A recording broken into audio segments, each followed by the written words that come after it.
For the first time since 2018, South Carolina wins 4 SEC games as they continue to stay in the hunt for making postseason play. Joining me now is Collyn Taylor of Gamecock Central. And Collyn, being able to get that win tonight, we know it's at this point of the year, you just have to keep on winning.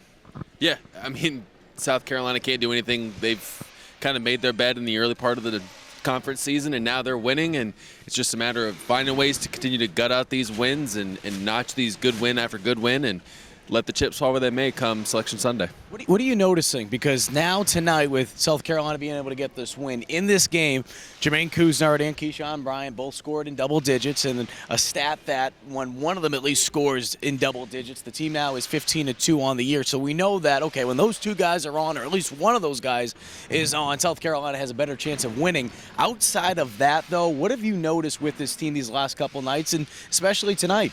Confidence. They're playing with a swagger about them that you didn't see at times throughout the early part of the league schedule, and they have a personality about them that has been there, but now it's kind of taken its own little a step up. And if you can play with that personality against the top half of the league like they've done the last 2 games, you get a chance to not only be competitive but win some of those games as well. One of the things you mentioned to me in the press conference room was that South Carolina, at least as of right now, they only moved up 3 spots in the KenPom rankings. Can you explain to people why that might be the case? Because I know some Gamecock fans are looking at those KenPom results and they're looking at the net rankings and they're not going to see as much movement. And they're saying, you know, what gives? It's efficiency metrics. South Carolina at times has not been efficient this year, and it's kind of been weighted down. I haven't really delved into the numbers from tonight, but they've been solid. They were solid tonight, and as long as they keep winning and doing it efficiently, those numbers will continue to rise. And you beat an Alabama team in Alabama, which the net really values road wins, especially a quad 1 like what Alabama would be.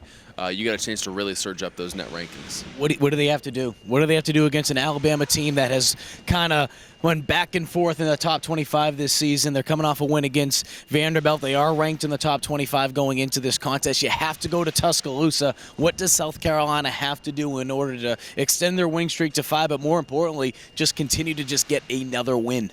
You got to defend the 3-point line. Alabama's one of those NBA-style offenses, live by the 3, die by the 3, and they're not as good defensively as they were last year. And South Carolina almost beat them last year. So this is a team that loves to shoot threes, and if you can defend and play 3-point defense like you did tonight and hold them, I think Mississippi State shot 0 of 11. Alabama's not going to do that, but if you defend the 3-point line and force them to not shoot at their rate and not be a great 3-point shooting team, you have a chance to win, and that gets you out into transition and those easy buckets that you like to get. Shoot, South Carolina, of course, won by a lot tonight, but it wasn't even one of their prettier games with all the turnovers they had tonight. If they're able to tighten that up, they should be in good shape when they travel down to Tuscaloosa this weekend. We'll continue to keep you posted as USC goes down, plays Alabama, got Mizzou then, and then they got Auburn to close out the regular season. Be sure to keep it locked in to Gamecock Central for all your Gamecock news. Reporting from Colonial Life Arena, he's Collyn Taylor. I'm Mike Yuba, and we'll see you guys soon.